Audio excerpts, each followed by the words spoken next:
The issue now in China, of course, is will be foreign investment, the level of foreign investment, raising it to $1 billion or so without having to go to the Foreign Investment Review Board. This was Tony Abbott's pitch yesterday, and he could well be talking here to some of his own supporters. We know that foreign investment can be contentious, and we know that it's easy enough to whip up a storm about selling off the farm. I don't really think we want to be getting a shock horror headline, the Chinese are coming, or something like that.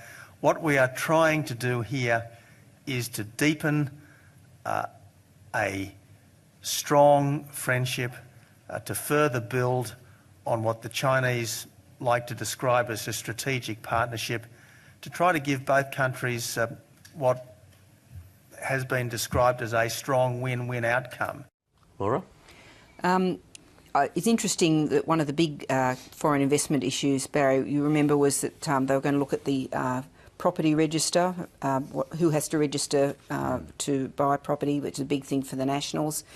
It's been a bit of a deathly silence about that during this whole period, and essentially it's been put off until these trips are out of the way. So I think a lot of the heat with the Nationals about these bigger, higher thresholds for bigger investments will possibly get transferred into that real estate. But maybe the ground has shifted from under the Nationals for good on this now. Well, I think they're still concerned about state-owned organisations coming into Australia. That because they have a capacity to avoid taxes and to avoid other obligations. I don't think that's going to disappear easily. No.